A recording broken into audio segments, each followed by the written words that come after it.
Olá, sejam bem-vindos a mais uma aula aqui no canal Prancha Didática. Hoje vamos viajar no tempo para entender como a arquitetura evoluiu desde os primeiros abrigos humanos até os complexos edifícios que nós vemos hoje. Conhecer essa trajetória não é só um exercício histórico, mas também é essencial para formar o olhar crítico de quem projeta o futuro com respeito ao passado. No início da civilização, a arquitetura era essencialmente funcional.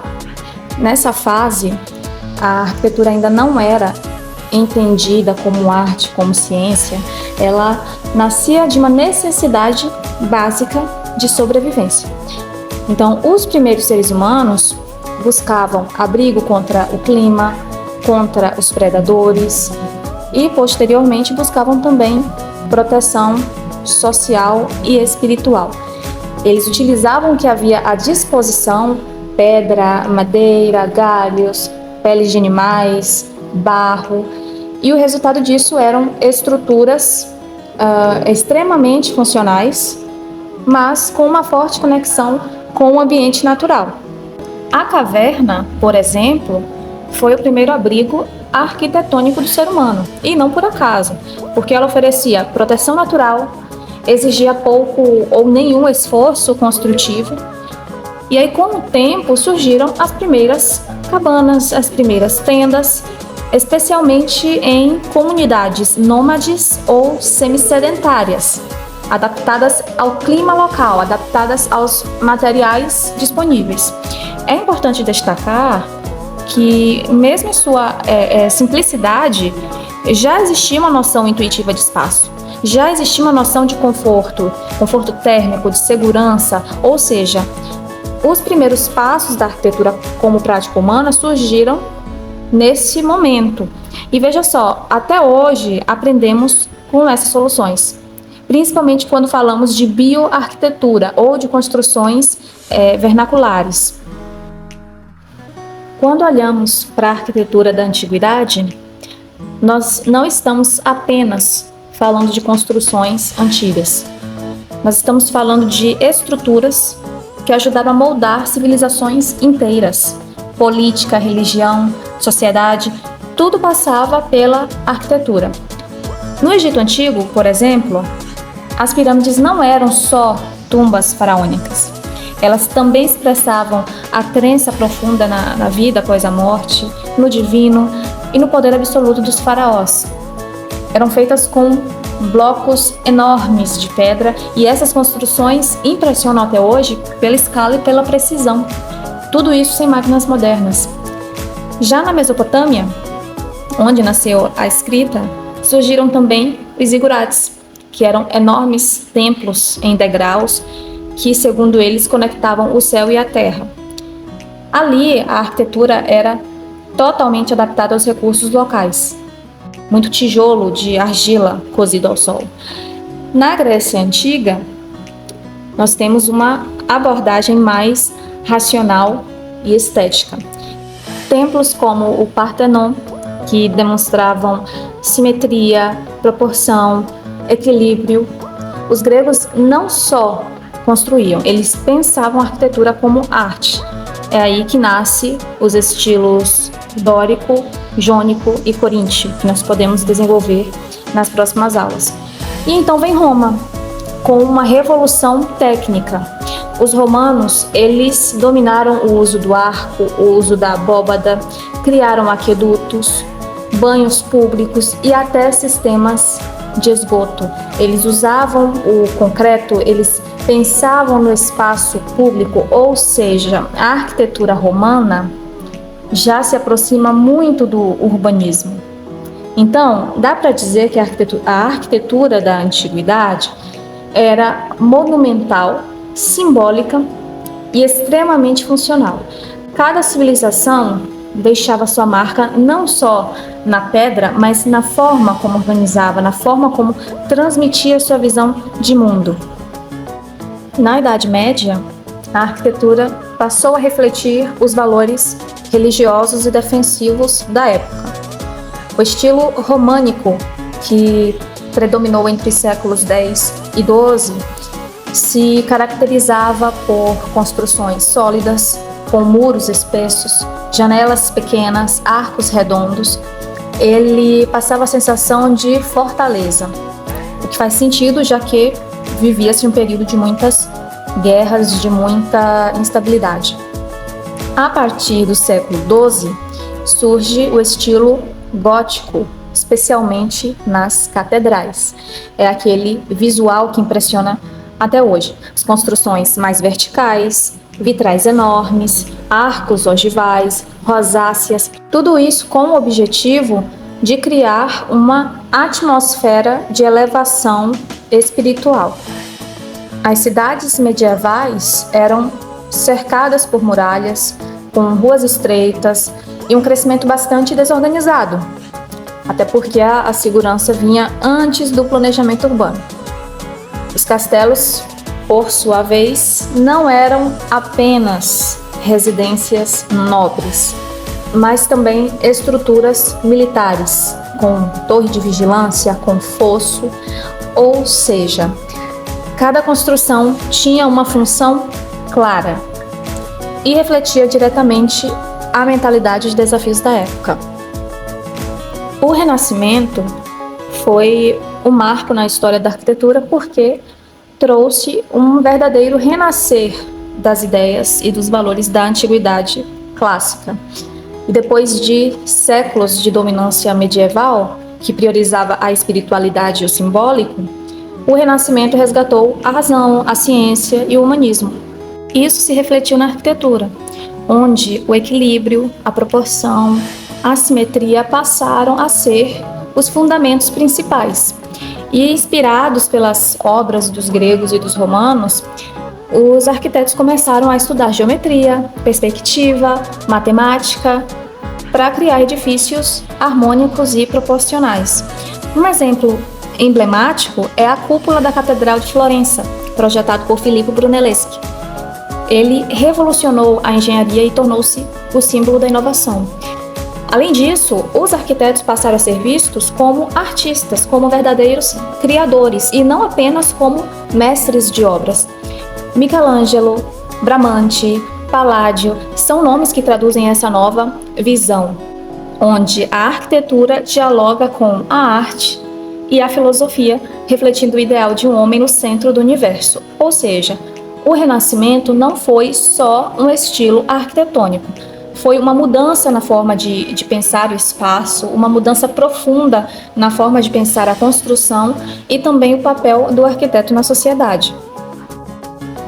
O estilo barroco surgiu no finalzinho do século XVI e está diretamente ligado à Contra-Reforma, que foi um movimento da Igreja Católica que buscava reconquistar fiéis por meio da arte impactante e emocional.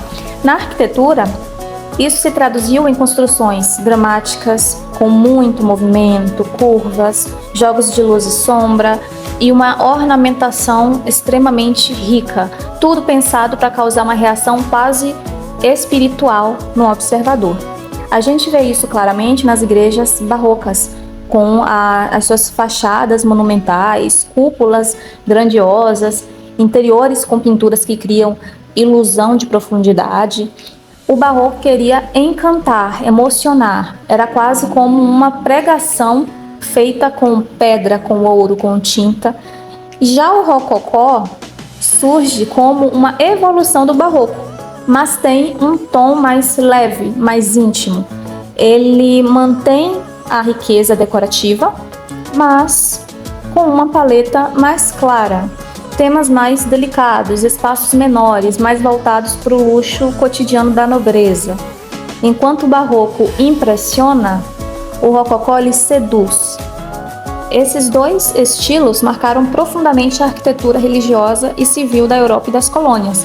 E no Brasil, temos exemplos belíssimos do barroco mineiro, como a Igreja de São Francisco de Assis, em Ouro Preto, com o projeto de Aleijadinho. Com a Revolução Industrial, a arquitetura passou por uma verdadeira virada de chave, porque até então as construções dependiam basicamente de pedra, madeira e tijolos, mas a partir do século XVIII, materiais como ferro, aço, vidro começaram a ser produzidos em larga escala. E isso revolucionou a forma de projetar e construir. Esses novos materiais permitiram criar estruturas mais leves, mais altas, com grandes vãos livres, como galpões, estações ferroviárias, pavilhões de exposições. A funcionalidade passou a falar mais alto que a ornamentação. A ideia agora era atender às novas demandas da vida urbana e industrial.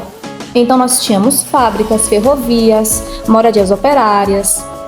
A cidade também, é bom lembrar, passou a se transformar. O êxodo rural inchou os centros urbanos. Os centros urbanos passaram a crescer desordenadamente. Então, com isso, surgiram também novas questões urbanas e sociais que mais tarde influenciaram movimentos como o urbanismo moderno. É nesse cenário que a arquitetura começa a dar os primeiros passos rumo à estética moderna, mais racional, mais limpa, mais voltada à função. O arquiteto deixa de ser apenas um decorador de fachadas, entre aspas, e se aproxima de um pensamento mais técnico, mais funcional, quase como um engenheiro criativo. E então nós temos o modernismo. Nós estamos falando de um período, agora, em que o mundo passava por transformações como industrialização, guerras mundiais, avanços tecnológicos. Tudo isso exigia novas formas de pensar, novas formas de construir. Na arquitetura, isso aconteceu com o rompimento com os estilos ornamentados do passado. O lema era: menos é mais. A estética modernista prezava pela simplicidade, funcionalidade, honestidade dos materiais, como o concreto aparente, o aço, o vidro, nada de enfeite gratuito. Cada elemento precisava ter uma razão de existir. O modernismo também trouxe uma preocupação social, e aí nós temos arquitetos como Le Corbusier, que pensavam em cidades organizadas, com habitações acessíveis, muita luz natural, espaços coletivos. E aqui no Brasil, o Oscar Niemeyer e o Lúcio Costa adaptaram essas ideias ao nosso contexto, dando origem ao modernismo brasileiro, com curvas, integração à paisagem, ousadia estrutural. Brasília é o exemplo principal aqui no Brasil. Portanto, o modernismo não foi só uma estética limpa e funcional, ela foi uma resposta a um mundo em mudança, com o desejo de criar uma arquitetura mais justa, mais eficiente, mais conectada com o futuro.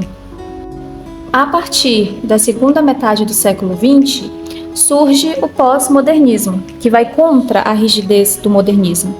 Enquanto o modernismo valorizava linhas retas, simplicidade, função acima de tudo, o pós-modernismo começa a resgatar elementos históricos e detalhes decorativos do passado. Ele mistura estilos diferentes, brinca com formas inesperadas e até traz um certo exagero ou teatralidade. Esse exagero, muitas vezes colorido, ousado, é o que nós chamamos de um visual espalhafatoso. É algo que foge do padrão elegante, foge do padrão minimalista que o modernismo pregava. Mas essa cafonice, entre aspas, é usada de forma intencional para provocar, para criar impacto. O objetivo é questionar o que é considerado bom gosto, é abrir espaço para mais liberdade criativa.